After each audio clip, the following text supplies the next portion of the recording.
Durou menos que promoção de picanha. Já temos denúncias de fantasmas assombrando o gabinete. O caso mais famoso é de uma fisioterapeuta com o superpoder da onipresença. Ela estava em 2 clínicas e no Congresso, tudo ao mesmo tempo. E tem outra que trabalhava em Brasília e João Pessoa ao mesmo tempo, acho que ela tem um teletransporte. E uma estudante de medicina em tempo integral. Olha, eu aqui vendendo parafuso o dia todo e meu imposto paga o salário de gente que trabalha menos que o extintor de incêndio da parede. Juridicamente, isso é o que chamamos de não pode, vírgula, de jeito nenhum. A Constituição proíbe acumular cargos, fere a moralidade e até o bom senso. A desculpa do não bato ponto é tipo um atestado falso na escola. A dispensa do ponto não é férias, na verdade vira o deputado ababá do funcionário. E o gabinete virou quase uma empresa familiar, um verdadeiro clã. A investigação descobriu que ele empregou 5 pessoas da mesmíssima família Pagides. E para o RH ele contratou uma assessora que já é ré por ser. Adivinha? Fantasma. É como contratar um hacker para cuidar da sua senha do banco. É o funcionário do mês ao contrário. A pessoa é acusada do mesmo crime e ganha uma promoção com um salário de quase R$19.000? Por causa dessa festa toda, o Ministério Público de TCU já chegou pedindo para passar régua, investigar e devolver cada centavo do nosso dinheiro. E o mais importante, o pedido bota a conta na mesa do chefe. Querem a responsabilização direta de Hugo Não Se Importa por não fiscalizar a própria equipe. Mas isso é só um capítulo da série.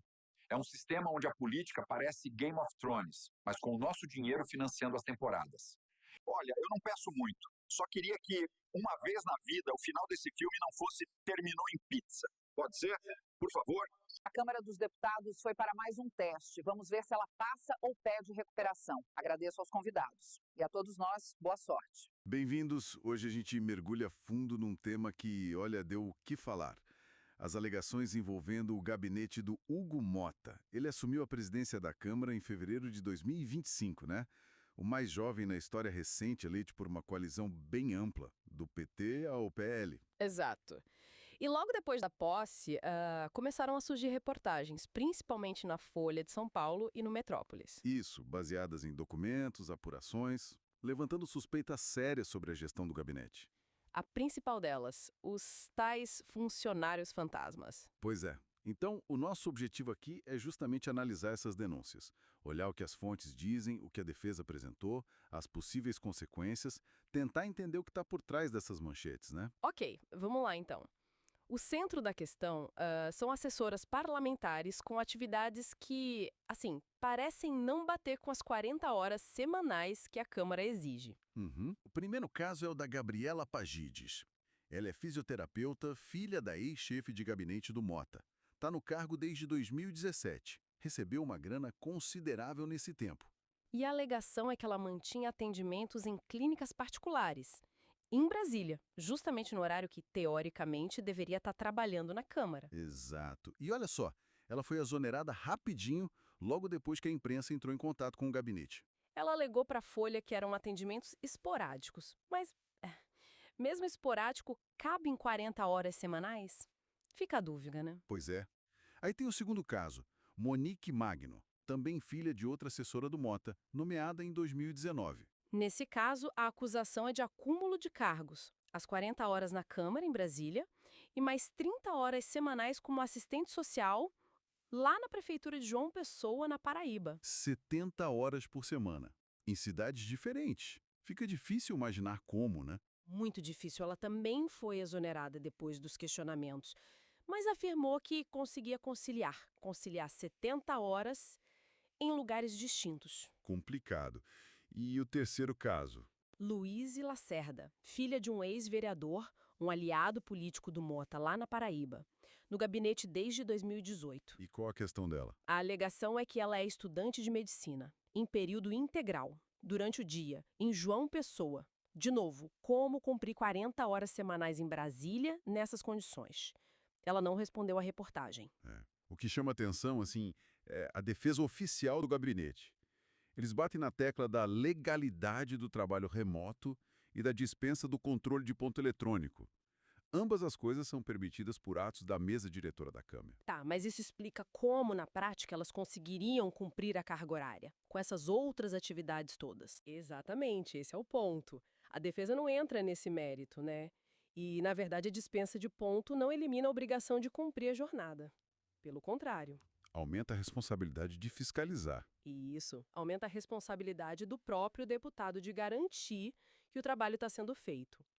E as exonerações, tão rápidas antes mesmo das reportagens saírem, podem até parecer uma tentativa de abafar o caso, mas acabaram, digamos assim, dando mais força para as suspeitas. E aí a coisa fica mais complexa, né? As investigações parecem indicar que não são casos isolados. Parece um padrão. Uhum. Primeiro, essa questão do nepotismo. No caso da Gabriela Padidis, a apuração mostrou que 5 membros da mesma família Padidis passaram pelo gabinete. A mãe, a Tina, que foi chefe de gabinete. A própria Gabriela, a irmã, uma tia, um primo. Isso configura um quadro que levanta, sim, fortes suspeitas de nepotismo, usar o gabinete para empregar a família. E além do nepotismo, tem o clientelismo, né? Como no caso da Luíse Lacerda, filha do aliado político. Mas talvez o caso mais gritante seja o da Ivanágia Veloso Meira Lima. A atual secretária parlamentar dele, com salário alto, né? Mais de 18 mil reais brutos. Exatamente. E o detalhe, ela é ré na justiça desde outubro de 2023, numa ação de improbidade administrativa. Respondendo a processo? Isso, e a acusação é por supostamente operar um esquema idêntico de funcionário fantasma. Só que no gabinete de outro deputado, o Wilson Santiago, que é aliado do Mota. E ela foi contratada pelo Mota um dia depois de sair do gabinete do Santiago. Nossa, pois é. Manter ela no cargo, mesmo sendo ré por uma prática muito parecida, sugere, no mínimo, uma tolerância bem alta com esse tipo de coisa, né? Sem dúvida. E se a gente junta todas essas peças, essas práticas, se forem comprovadas, violam de frente os princípios da Constituição para a administração pública, né? Legalidade, impessoalidade, moralidade, eficiência. E já tem gente reagindo institucionalmente? Já, o Ministério Público, junto ao TCU, Tribunal de Contas da União, pediu uma investigação formal.